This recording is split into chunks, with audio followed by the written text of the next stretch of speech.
Manifesta-se uma vida espiritual intensa. As pessoas rivalizavam no esforço de santidade. O mundo parece germinar por toda a parte em graças. Multiplicavam-se os prodígios e os milagres. De forma incessante e bem visível, realiza-se a promessa. Abre aspas. Do seio daquele que crê em mim, jorrarão rios de água viva. Fecha aspas. Isso está em João 7,38.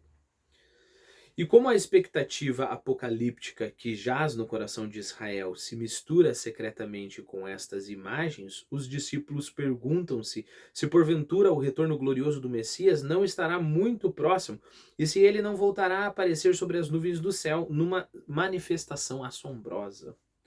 Já é tempo de as virgens prudentes vigiarem o azeite de suas lâmpadas, vigiarem o azeite de suas lâmpadas e prepararem a alma para a visita do esposo. É claro que nós estamos falando da parábola das virgens prudentes. Né? Um aspecto importante e muitas vezes comentado desta primitiva era cristã deriva ao mesmo tempo do ideal de fraternidade e da convicção da proximidade da segunda vinda de Cristo. Os Atos dos Apóstolos, né, relatam que os fiéis punham tudo em comum. Todos os que tinham campos ou casas os vendiam e traziam o produto da sua venda e depositavam-no aos pés dos apóstolos. E a cada um se lhe repartia segundo a sua necessidade. Isso está em Atos 4, versículo 32 ao 35. Assim se tornou norma comum o preceito que Jesus ensinara ao jovem rico. Vai, vende tudo o que tens e dá-os aos pobres e terá um tesouro no céu. Essa passagem aqui é bem interessante. Vamos lá, né? Lucas capítulo 18, versículo 22. Talvez a gente comece um pouquinho antes. Mateus, Marcos, Lucas 22, Lucas 18, versículo 22. Eu vou começar aqui no 18, né? Então, um dos principais fez-lhe esta pergunta: Bom mestre, que devo eu fazer para obter a vida eterna? Jesus respondeu-lhe: Por que me chamas bom? Ninguém é bom senão só Deus. Tu conheces os mandamentos: não matarás, não cometerás adultério, não furtarás, não dirás falso testemunho, honra teu pai e tua mãe. Ele disse: Tenho observado tudo isso desde a minha infância. Tendo Jesus ouvido isso, disse-lhe: Ainda te falta uma coisa. Vende tudo quanto tens, dá-o aos pobres e terá um tesouro no céu. Depois, vem e segue-me. Mas ele, ouvindo isto, entristeceu-se, porque era muito rico. Jesus, vendo essa tristeza, disse: Quanto é difícil que aqueles que têm riquezas entrem no reino de Deus. É mais fácil passar um camelo pelo fundo de uma agulha do que entrar um rico no reino de Deus. Os que ouviram disseram: Quem pode, pois, salvar-se? Jesus respondeu-lhes: O que é impossível aos homens é possível a Deus. Interessante que o jovenzinho chega todo... dá para inferir, né, que esse jovenzinho, esse jovem rico, estava todo cheio de si, né? E é interessante, você vê em vários casos essa perspicácia, né? Tem de Jesus, né? Às vezes tem um desgraçado qualquer, ele vai falar com Jesus, Jesus todo carinhoso, né? Com esse desgraçado qualquer. E aí chega um importante, né? Às vezes chega um membro do Sinédrio, né? O cara com toda a respeitabilidade e parece... E a gente fica impressionado porque, por exemplo, o jovem, em teoria, ele tá falando: mas meu mestre, o que eu posso fazer? Eu só quero entrar no reino de Deus, né? Eu sigo todos os mandamentos. Pô, Jesus pega e faz uma coisa dessa, né? E aí o que a gente infere ali, né? A gente infere aquilo que a gente viu Numa outra passagem, Jesus fala o seguinte, né? Tem dois carinhas lá. Um carinha, ele segue todos os preceitos, né? E aí ele chega no templo e fala: graças te dou a Deus, porque eu não sou como aquele publicano ali, né? Cobrador de imposto ali, desgraçado.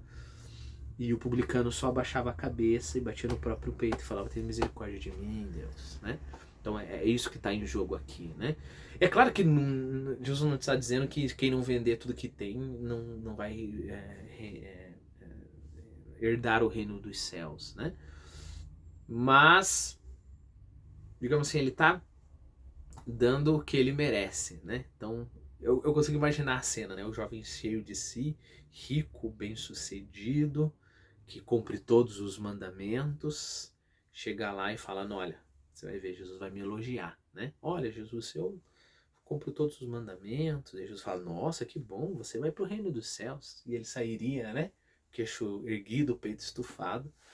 Ele chega para Jesus: toma! Recebe uma dessas, né? Não, tá bom, você quer me seguir? E outra, né? Lembre-se que Jesus conhecia o coração dele, né? Olha, para você, você tem que vender tudo que você tem, pega e depois volta aqui. Aí o jovenzinho já viu que o buraco era mais embaixo, né? Bom, vai, vende tudo o que tens e dá aos pobres e terás um tesouro no céu. Cita-se com admiração um homem, José, conhecido por Barnabé, cuja generosidade parece ter sido contagiosa. Mas refere-se também, com terror, à história dos dois esposos, Ananias e Safira. Aqui, em teoria, seria uma passagem controversa. Olha o seguinte: que tinham tentado enganar o Espírito Santo fingindo trazer todos os seus bens para a comunidade, e que não lhes havia sido...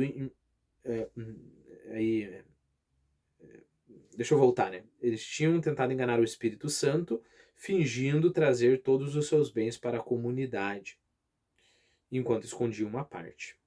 E a justiça divina os fulminara a ambos. A gente já vai ler essa passagem.